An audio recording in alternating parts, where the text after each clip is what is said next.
શું સરકાર અને તંત્ર સૂતું છે? શું સાંસદોના અવાજ સંસદીય વિસ્તારમાં નહીં પહોંચતો અવાજ? મેણી ગામના લોકોની પીડા આખરે કોણ સાંભળશે? તોફાન તો મચાવ્યું, પણ તંત્રના સુસ્ત વ્યવહારે લોકોના ધૈર્યનો સાથ તોડી નાખ્યો. વાત છે બાવળા તાલુકાના મેણી ગામની, જ્યાં વરસાદ પડ્યાને 9 દિવસ વીતી ગયા અને સ્થિતિ આજે પણ વધુ ખરાબ.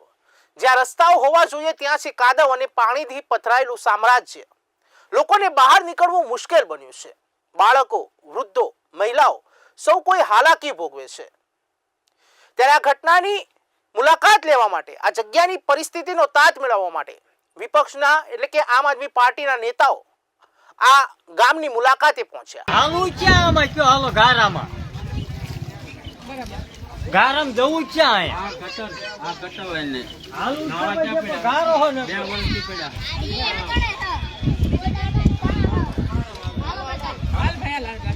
આ માર્ગ જ છે. આ માર્ગ છે. આમાં કોણ હાલે કયો હાલો? આ મેન માર્ગ છે માતાજીના મંદિરે જવાનું.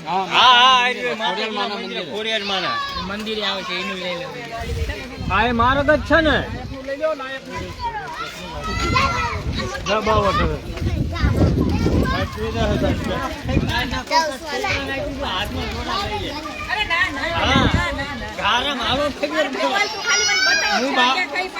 હું સોશિયલ મીડિયા થકી બાવળા ટીડીઓ સાહેબને કહેવા માંગીશ કે તમે મેણી ગામની મુલાકાત લો તો તમને ખબર પડે કે મેણી ગામની અંદર કેટલો વિકાસ થયો છે.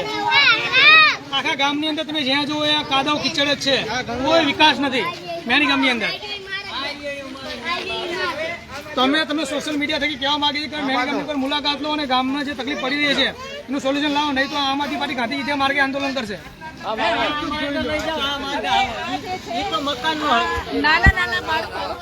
નાના બાળકો એવું કહે છે કે આ ભૂંગળા આવી ગયા છે. આ ભૂંગળા આવી ગયા છે. ગટરોની અંદર 5 વર્ષથી આ ભૂંગળા પડ્યા છે, માત્ર ને માત્ર બતાવવા માટે પડ્યા છે. તમે આ પરિસ્થિતિ જો, આ ત્યાં ઓલું ઘર છે, એ લોકો કેવી રીતે બહાર આવતા હશે?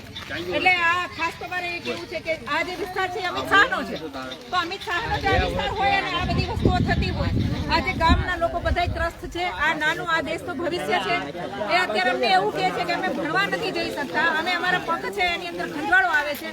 તો હવે પ્રજાને જાગવું પડશે. અને આ જે છે ટીડીઓ સાહેબને અહીંયા અમે 2 દિવસ પછી અમે ટીડીઓ સાહેબને લઈ આવશું અને એમને બતાવીશું કે આ જો આ ગામની હાલત શું કરે છે.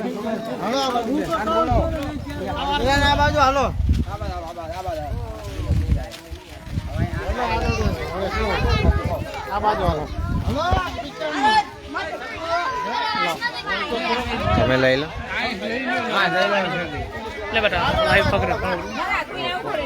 મકાનો છે ને આ બાજુ પણ મકાનો છે.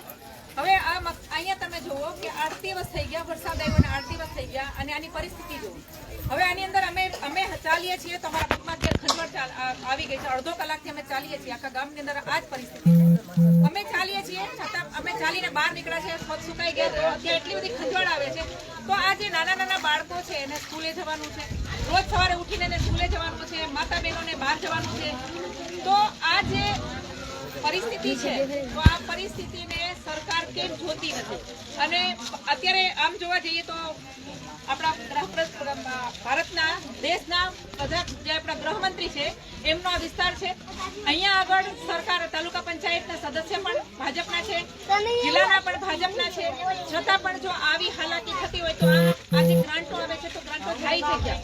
ગામના લોકો પૂછે છે કે અમારી ગ્રાન્ટ કોણ થાય છે? એટલે અમારી પાસેનો જવાબ નથી. આમ આદમી પાર્ટી પાસે જવાબ નથી કે તમારી ગ્રાન્ટનું શું થયું છે. અત્યારે મારે પણ હાથમાં ચપ્પલ લઈને અત્યારે આટા મારવા પડે છે. એટલે અમારી પાસે કોઈ પણ જાતનો જવાબ છે નહીં. આ લોકોને અમે શું જવાબ આપીએ? કારણ કે અમે પોતે અત્યારે અમને પોતાને આંસુ આવી ગયા છે કે આ જે દેશનું ભવિષ્ય જે અહીંયા ઊભું છે, અમને વારે એમ કહે છે કે બેન અમે સ્કૂલે કેવી રીતે જઈએ? તમને ખબર છે અમે સ્કૂલે કેવી રીતે જઈએ? તો એમાંનું આ દેશનું ભવિષ્ય છે. આ ચારનો મારી હવે 1 કલાકથી મારી સાથે રખડે છે. એક ગલી એને બતાવી છે. ભાઈ દીકરાનું નામ છે રાકેશ, 6ઠા ધોરણમાં ભણે છે. અને એ જે કહે છે કે ભાઈ સરપંચ રૂપિયા ખાઈ ગયું. હવે તમે આ દેશનું ભવિષ્ય આટલું બોલતું હોય તો આની અંદર કેટલું બધું કરપ્શન થયું હશે અને કેટલું બધું આની અંદર થયું હશે એ આપણે બધાએ કલ્પના કરવી રહી. બેટા રાકેશ, તું તારા ગામની પરિસ્થિતિ તું જણાવ. આ રોડ આને આવી રીતે મુશ્કેલ પડે. આ કિચડ અને તાંકણા 5 વર્ષથી ભૂંગળા પડે હજી નાખ્યા નહીં, નાખતા બંગડી ના નાખતા અને આ કિચડમાં હાલીને જવું પડે અને હજી ખજવડ આવે અમને. પગમાં અને સ્કૂલ જવી તો ખંજેડ આવે છે. સ્કૂલ કેવી છે તમારી એ પણ કે અને હજી ગટર લઈને નાખો તો હજી આ ઓલા ઉલી રહે ને ઈ નહીં કે હજી પાણી નીકળે, બધી કુટીએ પાણી નીકળે તોય સરપંચ કઈ સારું નહીં કરાવતો. તો તમે જોયું કે આ ભાઈ દીકરો છે એ પોતે નાનો છે, હજી છઠ્ઠા ધોરણમાં ભણે છે, છતાં પણ એને એટલી ખબર પડે છે કે અમારું ભવિષ્ય શું, અમારું ભવિષ્ય અત્યારે આ બાળકો એમ કે છે કે અમારું ભવિષ્ય ડામાડોળ થાય છે. તો પ્લીઝ મામલતદાર કે આના સરપંચ કે કોઈ જાગો, તમારી આત્માને જગાવો અને આ ગામનો કંઈક તમે ઉદ્ધાર કરો.